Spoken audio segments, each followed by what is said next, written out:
naghihirap na tayo, nagparty pa bago pumunta sa New York. Bago pumunta sa New York, ang balita ko, 2 pang jet ang dala.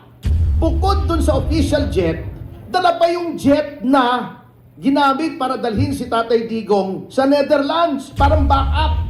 Ang tindi, ano? Kapal naman ng Hindi ba mukha. yung sasakyan mo may backup? Ito, eroplano mo may backup. At ang nagtanong ako sa mga kaibigan ko sa aviation industry, 31 million daw bawat eroplano ang Grabe. gastos. Can you imagine? Ang mga tao, hirap na hirap, ang taas ng presyo ng gas. Gagastos ka ng ganoon para lang 2 eroplano mo sa luho mo. Yan po ang insensitiveness ng government.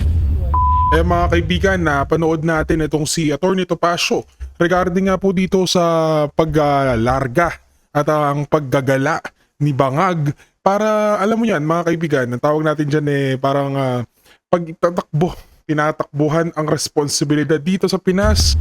Mga kaibigan, ang dami nating problema sa Pilipinas. Nagsisitaasan po ang presyo ng petrolyo. Susunod na rin po yan mga kaibigan, malamang tataas na rin po ang presyo ng bilihin, automatic yan mga kaibigan. At panigurado kung nahihirapan na po ngayon ang taong bayan sa gastusin, how much more pa po sa mga darating na mga araw habang patuloy po ang digmaan dyan sa gitnang silangan o sa Middle East. Samantala mga kaibigan, yung ating Pangulo ay nag-e-enjoy, nagpapakasasa po mga kaibigan. Dito, isipin nyo, bago sila magpunta dyan sa New York para kuno dito sa UN event daw kuno ng United Nation. Kung saan nakita nyo, tumulo yung sipon niya. Naku, kahihiyan. Bago magpunta sa New York mga kaibigan, nagparty muna sila sa Malacanang. Kasi Latina Manila, mga Latino, mga in-invite niya yung mga Latino-Latina. Ang event dyan parang patungkol yata sa mga partner niya na mga Espanyol. Ewan ko ba mga kaibigan, pero nagparty siya ng the day before magpunta siya sa New York. And the next day, ang gastos niya, 2 eroplano, private jet, papunta sa New York. Tapos sasabihin niya, sasabihin ni Auntie Claire na medyo inaamag na ang utak, wala raw jet, wala raw mga eroplano lumilipad para ma-repatriate ang ating mga OFW. Sasabihin niya pa na si VP Sara wala raw laman ng utak. Auntie Claire, kung walang laman ng utak ni VP Sara ano na lang ang sayo? Yan dahil ito sinabi ni VP Sara ang kanyang suggestion gamitin, magpadala ng mga private na eroplano para mapauwi, ma-repatriate ang ating mga kababayan na nasalanta o apektado dyan sa digmaan sa Middle East. Samantala itong si Auntie Claire bumuelta. Hindi raw maaari yun at si VP Sara raw walang alam. Tapos malaman-laman natin gumastos ng 31 million per jet na gasolina para lang mahatid itong mag-asawang Bangag dyan sa New York at magpakasasa. Mga kaibigan, bago tayo magpatuloy huwag nyo muna pong kalimutan mag-iwan ng like, maging ng subscribe sa ating video para po kayo ay maging updated. Katulad po ng mainit na balita na tulad na papanoorin natin. Ngayon mga kaibigan, panonoorin natin itong talumpati ni Atty. Topacio na kung saan hindi na po siya nakapagpigil mga kaibigan. Diretsahang patutsada laban nga po dito sa administrasyon na nagpapakasasa sa kabad ng bayan habang ang mga Pilipino ay naghihirap at nagdudusa sa hirap ng buhay mga kaibigan. At pagkikinggan din natin itong si Professor Malutikia at itong si Atty. Rowena Guanzon, maging itong si Miss Cathy Bintag dito sa kanilang pag-usapan nila ito ni Bangag dyan sa New York o the modern day Lupin, ika nga ni Atty. Guanzon. Ayan mga kaibigan, mahaba na ang intro, rakta na tayo ngayon dito sa sasabihin ni Atty. Topacio. Panoorin natin mga kaibigan. Magandang tanghali po. Kaya ako tumalon kanina, baka hindi ako kita ron sa likuran Maraming salamat sa ating tagapagpakilala na 2 beses nang nakakaligtas sa kulungan. Darating ang araw, mapupuruhan ka rin. Biro lang po.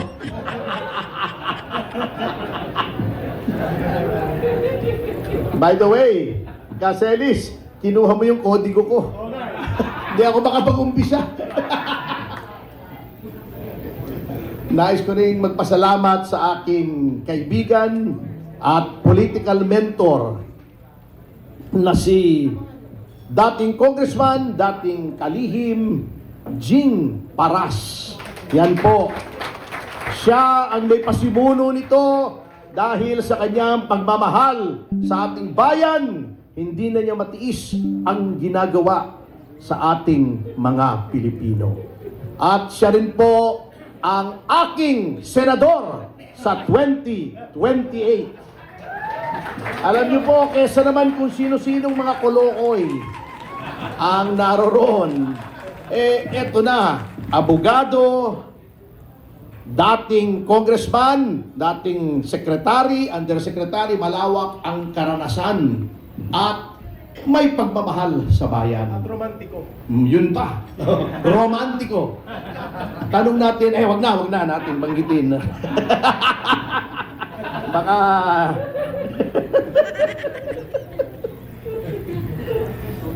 Anyway, mga kasama, alam nyo po, nais ko lang banggitin sa ngayon, itong sinasabi sa Biblia, sa Ecclesiastes sa 3, sapagkat sabi po sa Biblia, kanya-kanyang panahon yan. Panahon para mabuhay, para mamatay, para magtanim, para mag-ani. Ngunit ang mga panahong ito, mga kasama, ay panahon upang magalit, panahon upang kumilos, at panahon upang manindigan. Bakit ko sinasabi ito? Tingnan niyo po ang kalunos-lunos na sitwasyon ng ating bayan. Ang unang-una po nating suliranin ay lawlessness. Hindi po ginagalang ang batas. Bakit ko nasabi yan? Unang-una, yang doktrinang Bendalo ay parang na-institutionalize na. Tignan nyo na lamang ang nangyayari. Yung kay Tatay Digong, kita nyo naman, yun ang pangunahing ehemplo ng Bendalo. Bakit? Nakalagay na sa saligang batas, no person shall be deprived of life, liberty, or property without due process of law. Pinakamataas na batas ang saligang batas. Alam po nating lahat yan, kahit nang hindi abogado. Anong ginawa ng administrasyon na ito? Ginamit nila para i-justify yung pag-kidnap kay Tatay Digong, yung Act of Congress defining crimes against humanity na meron daw dong surrender. Sabi ko, ano bang mas mataas? Act of Congress o Konstitusyon? Kahit anong nakalagay sa isang batas that is subject to the limitations of the Constitution, especially the Bill of Rights, which is a limitation on the powers of government, kailangan pa rin ang due process. Hindi basta pwede mong kunin yung isang tao, ilagay mo sa eroplano, ilipad mo sa ibang bansa. At Tama. ano yung due process na yon? Nakalagay naman sa batas. Yan ang extradition law. Kung saan, dapat kung merong nais i-extradite, mamamayan man o banyaga na narito sa Pilipinas, dapat dumaan sa proseso sa korte ng Pilipinas. Sa korte ng Pilipinas, hindi korte ng ibang bansa, and definitely not the International Criminal Court. Bakit? Sapagkat ang Pilipinas, katulad ng lahat ng bansa, ay may soberanya, sovereignty. Anong ibig sabihin ng sovereignty? May kasarinlan tayo, hindi pwede tayong diktahan ng ibang bansa. By saying na yung warrant ng ICC, na questionable pa nga, ay valid dito sa Pilipinas na hindi dumadaan sa korte natin. At ang Interpol ay hindi pwedeng pahindian na mali po. Sapagkat tignan nyo ngayon mismo, sa mismong website ng Interpol nakalagay, lahat ng proseso ng Interpol ay subject to domestic law, yung batas ng bansa kung saan pinapatupad yung process ng Interpol. Ano pong nangyari? Naging katawa-tawa tayo sa buong mundo. Ang Amerika po, may batas. Kapag ang aking mamamayan ay kinuha nyo at dinala nyo sa Hague, Lulusubin namin kayo ng armed forces namin. Kukunin namin yung mamamayan namin. Ganyan po ang bansang may paninindigan sa soberanya. Noon nga pong huling mga administrasyon, yung ating mga mamamayan kinukulong sa ibang bansa, sa Saudi, sa Singapore.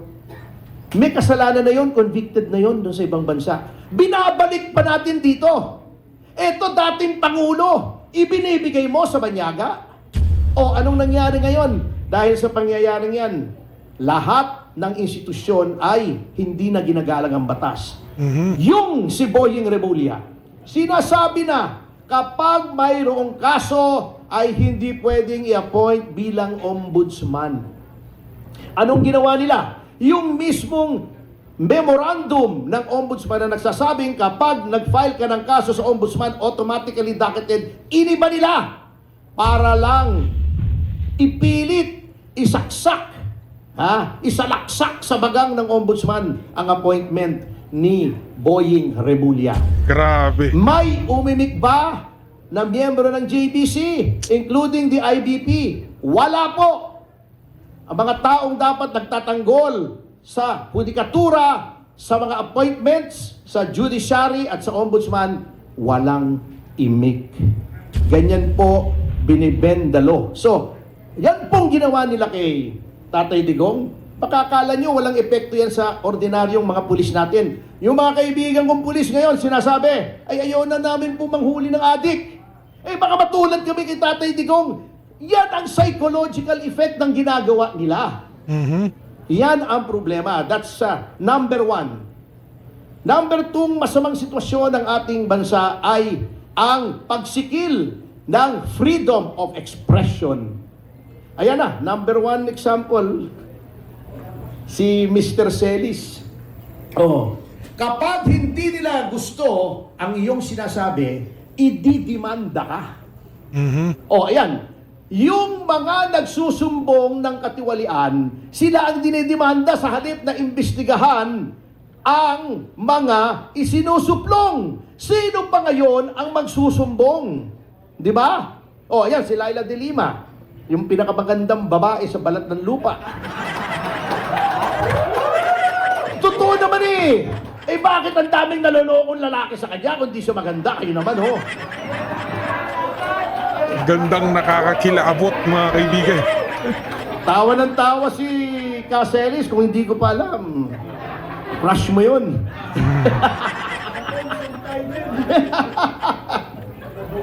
Sa halip na siya bilang mambabatas ay mag-initiate ng investigasyon dito sa Maleta, dinimanda niya yung nagsusumbong ng Maleta. Yang si Rizon Tiveros. Isa pa yan. Ang dakilang retokada. Can you imagine, nung 2022, nag-file yan ng bill sa Senado to decriminalize libel. Documented yan. Pagkatapos, ngayon, nung sinabi na Batikos, ang dami niyang dinimanda ng libel. Hindi ba? Hypocrisy of the highest level yan. Kapal ng muka. Yan ang ginagawa. Ang daming demanda ngayon.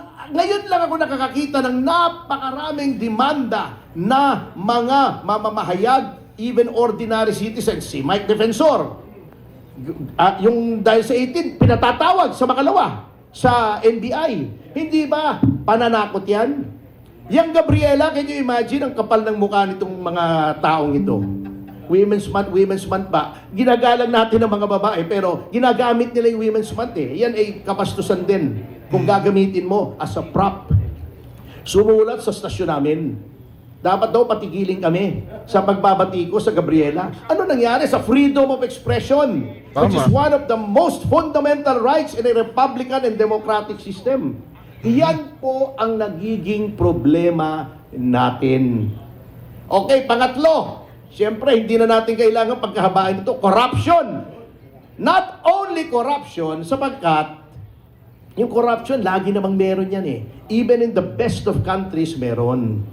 Pero, dapat, kung may anomalya at may skandalo, to retain the trust of the people in government, iniimbestigahan, at hindi lang iniimbestigahan, iniimbestigahan, honest to goodness, yung sincero, hindi yung bukang bibig, hindi pabalat bunga, hindi pakitang tao, hindi maggagawa ka ng ICI na independent, pero kapag anak mo na ang haharap, behind closed doors na. Pagkatapos, natatawa pa ako etong spokesman ng Malacanang. Nandito yata yung pinsan nitong spokesman ng Malacanang, di ba si attorney, deputado? Di ba nandito? Eto, oo. Di ba half cousin niyo yung spokesman ng Malacanang? Yun naman, si attorney, half cousin niya. Anyway, can you imagine yung sitwasyon na yan?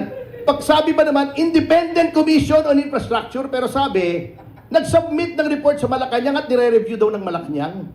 Akala ko ba independent? Niloloko tayo, mga kasama. Pagkatapos na naghihiling ng ICI, si Vince Dizon na alter ego ng presidente, lagi nandoon. Siya nag-iimbestiga, naghihiling independent. Niloloko lang tayo, mga kasama. Which brings me to the fourth and last situation natin na apektado tayong lahat, yung ating ekonomiya. Alam niyo po, yung kanilang laging sinasabi na tayo ay maraming resources, maraming talented na mga tao, workforce, etc. Alam niyo po, lahat ng bansa, marami po yan. Ang isang alas na kailangang magkaroon ang isang bansa ay kumpiyansa ng investors, kumpiyansa sa gobyerno, kumpiyansa na kapag nagpasok sila ng pera rito at nagbayad sila ng buwis, hindi nanakawin yung buwis. Papaano magkukumpiyansa kung yung flood control, sinong papasok na siraulong investor dito sa Pilipinas? Kung puro baha dahil ninanakaw yung flood control. Kung ang mga tao mahihirap, hindi matrain, yung educational system natin masama. Dahil inuuna yung infrastructure. Can you imagine? Yung 2025 nagpalusot pa. Ayon sa konstitusyon, ang dapat pinakamataas na budget ay ang edukasyon. Ginawa nila ang pinakamataas ay DPWH para marami silang nakawin. Nagpapalusot pa. Pati yung budget noong PNPA at saka ng PMA nilagay sa education, DND yun, at saka DILG. Yan po ang problema. Kaya po, nakakahiya ang growth rate ng Pilipinas. Alam niyo po yung mga Vietnamese, 50 years ago nagpapatayan sila. Ngayon, anong growth rate nila? 7.6%. Tayo, 3.3. 3.3! Kulela tayo! Ang nakatalo lang sa atin, Myanmar. Can you imagine? Baka matalo pa tayo niyan next year pag hindi tayo nagbago At saka, Laos. Laos yun Pero yun lang ang nakatalo sa atin. Yun lang ang natalo natin na growth rate. Bakit? Kasi walang pumupuntang turista bukod sa ang perception ay mataas ang kriminalidad na totoo naman, ay ang pinopromote yung mukha ng tourism secretary. Anong pakialam ko naman kung ako taga-China, o taga-Thailand, pupunta sa Pilipinas para tingnan yung mukha ni Frasco. Anak ng teteng naman, hindi naman yun ang pinunta ko rito Yun po ang problema, wala pong kumpiyansa. Kaya naghihirap ang ating bayan, dinadaan pa sa lokohan. Naghihirap na tayo, nagparty pa bago pumunta sa New York. Bago pumunta sa New York, ang balita ko, 2 pang jet ang dala. Bukod dun sa official jet, dala pa yung jet na ginamit para dalhin si Tatay Digong sa Netherlands, parang backup. Antindi, Hindi bali yung sasakyan mo, may backup. Ito, eroplano mo, may backup. At ang nagtanong ako sa mga kaibigan ko sa aviation industry, 31 million daw bawat eroplano ang gastos. Can you imagine? Ang mga tao, hirap na hirap, ang taas ng presyo ng gas. Gagastos ka ng ganoon para lang 2 eroplano mo sa luho mo. Yan po ang insensitiveness ng government. Yan po ang mabigat. Ngayon, ang problema, delikado po tayo ngayon. Sinasabi ko, baka hindi nare-realize ng Malacanang yan. Sapagkat ano bang sitwasyon ngayon overall? ang daming galit na mga kababayan natin. Ang daming galit. However, yung mga usual na napagsusumbungan nila, yung House, mas inuuna pa yung impeachment kaysa mag-imbestiga ng anomalya. Yung Senado, hindi pa nakakausap yung Marines. Wala na daw. Hindi na daw credible, sabi ni Ping Lacson. Paano ko magsusumbong yung Blue Ribbon Committee chairman mo? Hinusgahan na yung testimony ng 18. Hindi pa nga humaharap. At saka si Ping Lacson, tinatanong ni Marcoleta yung witness, siya sumasagot. O, saan ka tatakbo? Yung ombudsman, tuta nila. I'm not miss words here. Tuta nila yun. Obvious naman Meron pa magsasabing, meron man naniniwala na si Rimulya hindi tuta ng Malacanang. Kung meron ditong naniniwala, meron akong tulay ibebenta sa inyo. Mura lang sa tabi ng Malacanang. Yung COMELEC, ganun din. Yung mga talagang nanalo, ayaw iproklama. Yung gusto nila, ang pinoproklama, yung Duterte Youth. 2.3 million votes, 3 seats. Anong nilagay? Gabriela. Yung kalaban ni Abante. Panalo yung kalaban ni Abante. Si Abante nilagay. Yun po ang mabigat. Sapagkat, kapag ang pakiramdam nating mga Pilipino, wala na tayong mapuntahan, parang tubig yan Parang dam yan Pag wala na mapuntahan, naiipon ng tubig, sasabog po yan.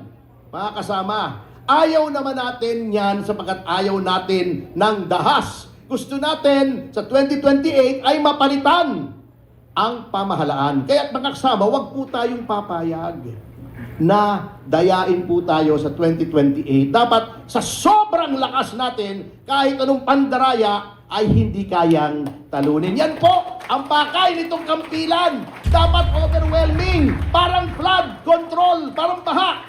Pagka napakalakas na ng baha, tapos sila naman ay substandard, ay hindi nila kayang pigilin yung baha.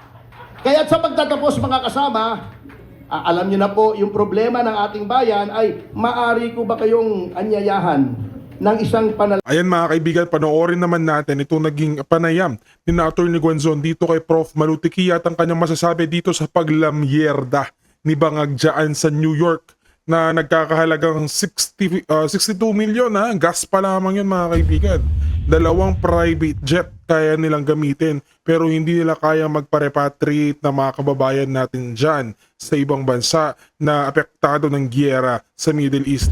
Imagine yung pang private jet na ginamit para ipadala sa Hague. Si Tatay Digong ginamit din para lang gamitin nilang backup papunta sa New York na pakakapal na lang ng muka. Kaya mga kaibigan, panoorin na po natin ito kay Professor Malutikia. Hindi ko alam kung napolitika ang UN system at napasok siya. Pangalawa, na napakahalaga sa akin, Ms. Binag, yung sandali lang, meron tayong krisis, hindi mo nga nakukuha yung mga Pilipino. Samantalang ang Singapore at Spain, nakapagpadala na ng eroplano. Siya naka-private jet. Oo, di ba? So, kung susumahin mo yung expense, sa totoo lang, pwede ka magpadala ng eroplano diyan sa bansa, sa Middle East, para mo malipon yung mga Pilipino para out of harm's way. Pero nakita natin, di ba yung isang empleyado sinabi, sige, isumbong nyo kahit sinong sumbungan nyo, wala kaming pera. No, walang pinapadala yung Maynila. Oo, sabi niya. sa totoo lang rin yun, no? Nagsasabi yung government employee na yun, at ang balita ko sa Senado, sinabi ni Secretary Kakdak, naalis na. Tinanggal pa ang nagsabi ng totoo. Oh, so makikita natin napakahirap yung adjustment ng gobyerno at saka bago siya lumipad, Kati, nagkaroon sila ng party. Oo nga. Pero yung party yun, hindi naman daw gastos ng Malacanang. Pilipinas, no? Ng Kahit gobyerno. na, biro mo parang yan yung, kumbaga, nasusunog na ang Roma. Oo. Nagpa-party ka. Si Nero nagpa-party pa. Di ba? So, sa Iya. totoo lang, sinong gumastos at kung hindi ang gobyerno ang gumastos, bakit naman kayo nagkaroon ng party? Sa loob ng Malacanang. Oo. At ang mali doon sa akin naman is insensitive. Oo. Sa totoo lang, napaka-insensitive na ang dami nating OFW sa iba't ibang parte ng mundo na ang mga pamilya nila dito sa Pilipinas ay nag-aalala. Yeah. And you know, for you to do that, it's so insensitive. Alam mo, hindi ko i-blame yung mga umaten ng party because, you know, most of them naman, hindi naman political. But apparently, yung ating presidente, iba ata ang priority niya. Iba ang gusto niyang gawin. Alam mo yan. So, yun. Dapat, yung minsan tatanungin mo, ano ba yung mas importante? Yung kapakanan ng nakararami na katulad ng mga OFW na nakikinabang ang ating bansa at nakakatulong sa ating ekonomiya? O yung mga hindi ko naman minamaliit yung event dyan sa UN and everything. But right now, we're in crisis. Even though sinasabi nila, wala pa naman dito sa atin ang gera, pero intayin pa ba nating dumating ang gera bago tayo maghanda? Oo, tama yun, no? Kasi kita mo naman ang pila sa mga gasolinahan. Hindi pa nagkikick in yung bagong presyo. Pumipila na sila, hindi pa nagkikick in yung bagong presyo, may nag-advance na. Exactly. So, That's yung gusto totoo kong tanungin yun eh. Di ba? Ano nangyari? DOE, bakit? Sabi nila may 55 daw show cause order. Ano ngayon ay mag-show cause order ngayong araw na ito na ang presyo ay pataas na. Samantalang yung small players daw ang nauna nung Biyernes. So ako, nanghihinayang ako dun sa effort na whole of government, no? At siyempre, pagtaas ng presyo ng gasolina, tataas ang presyo ng bilihin, wala pang price freeze ngayon sa basic commodities, di ba? So lahat ito, nai-involve ang Pilipinas at kung hindi mo priority yung 60-day supply na lamang ng gasolina natin, may problema tayo, malaking problema. At Prof. Malu, kung walang organized government effort, ang next problem will be panic buying. That's right, that's right. Because that's what happened in Dubai, di ba? Oo. Kasi tayo, hindi nga tayo abutin dito ng missiles, pero sa fuel crisis lang, alam naman ng lahat na tataas lahat ng bilihin. Tataas. At pagtaas niya tataas ang forex. Pag tumaas ang forex, impact ka agad yan sa yung sinasabi mong deficit. Impact na rin dun sa utang natin, no? Nasa 17 trillion na. So, nababahala ako dahil yung may kaya nila. Oo. Pero yung wala, yung gahol sa buhay ay sa totoo lang. Talagang kung malalim ang iyong bulsa at may madudukot, sige. Pero kung wala, mag-aabang ka. Tsaka I think dapat bantayan ng DTI ngayon yung price increase ng mga Yes. commodities natin. Kasi dapat tulungan pa nila yung ating kapwa Pilipino na mapagaan ang kabuhayan nila. Lalo na pag nagkaroon talaga ng panic buy. Babalikan ko yung sinabi mo, Kombing, kasi di ba may joke ka na nilabas na baka tamaan tayo ng missile. It's a joke. But apparently, kahit sabi mo hindi pupunta dito, hindi aabot. Ang effects. But, remember, yung allies nila ay malapit sa atin. Correct. So, huwag na nating hanuhamunin, di ba? At saka may EDCA sites tayo. No? Sa totoo 17. lang. EDSA sky. Oo, at 17. pag tiningnan mo yung West Seaboard natin, yun na yung forward defense ng Estados Unidos sa region natin. Yung gera na nagsimula sa Middle East, ngayon nasa Indian Ocean na. So, papalapit sa atin. Merong vapor ng Sri Lanka ang naputukan, merong mga nasaktan. Sri Lanka, malapit na yan sa ASEAN. So, palapit at hindi natin nakikita ang sigalot ay titigil. At ang oil reserves, sabi ni BBM, ay para sa 60 days lang. Oo. Or even less. At biro mo, Attorney Bing, no, yung ating Pangulo, mag-a-attempt pa na mag-peace negotiate. Saan? Doon daw sa UN. Kasi umihingi siya doon ng isa niyang punta doon ay para magkaroon tayo ng non-voting seat sa national security ng council ng UN. Ako naman, maliit lamang tayong bansa. Archipelago tayo, maganda ang ating lokasyon, pero hindi ho tayo independent sa foreign policy. Kaya kailangan nating tingnan ano ba talaga ang pinunta mo dyan. Kasi magsasalita, mag-i-speech, magkakaroon ng seat sa National Security Council ng UN. Ano ba talaga? Kasi Tingnan mo lahat nagsasalita doon na Prof. Malo, puro babae. oo. Siya lang yung lalaki doon, tapos At saka head of state. oo. Diba? Saka sa mga ibang bansa, kung lalaki ang president, sa mga ganitong UN Commission on Women, yung babaeng vice president na ipapadala niya. Yes, Ngayon, sinimulan mo yan, ha? Sa totoo lang. Sino ba ang tinitirang babae? Oo. Diba? Doon tayo pumunta. Kasi yung lahat ng binigkas doon sa speech niya, napakaganda. Siyempre, delivered like, Marcos, no? Pero pag tiningnan mo, yung finact-check mo, oy, sinong inaapi? Sino ang hindi kinukonsulta? Sino ang... babae ho yun! Yung vice-presidente niya. So, sa totoo lang, Ay, hindi lang yun. Nandun siya ngayon sa UN. Tapos, yung ibang bansa naghahanda sa mga kaguluhan. Like China right now, may lumalabas. Makikita niyo yan na nakahanda sila, nagpe-prepare sila just in case magkaroon sila ng attack. Tayo, wala. Meron ba? wala. Wala. Di ba sabi ni AFP Chief of Staff na in 30 days matatapos na yung gera? At handa daw ang mga sundalo natin makipaglaban. Oo. Ay, Sa 30 days lang. Oo. Hanggang dumating ang kanilang saklolo. No? At pero alam mo, Atty. Bing, ang una kong tanong, wala nga tayong national siren system. Wala. Di ba Oo, nakikita natin sa ibang bansa, talagang bumubusina yung sirena pag may conflict at may attack, tayo. Di ba? Wala, hindi mo alam. Hindi mo alam kung dadating na yung... bomb shelters eh. At saka nakita mo ngayon ang technology dito sa Iran, US, Israel. Talagang ibang klaseng technology na Saka ang Amerika magpapalipad ng mid-range missiles. Oo. Hoy, baka mamaya ang Iran ay through the somewhere in the Middle East magpalipad din ng long-range missiles. Hindi, at saka alam mo, nakakatawa yung pinipinturahan nila yung kanilang mga akala mo aircraft. Pero pintura lang yon na pinalilipad na decoy. Tapos ang bumabaril, milyon-milyon na armaments ng US. Yes. Kaya makikita mo yung parang David and Goliath pa rin yung labanan sa Yeah. Middle East. Pero talagang matindi rin ang Iran, no? Matindi rin Talino. ang kanilang pakibakbakan na sana naman dumating na rin dun sa kapayapaan dahil Yeah. napakahirap sa mundo. At surely ang Nakakalungkot. kapayapaan na yan sa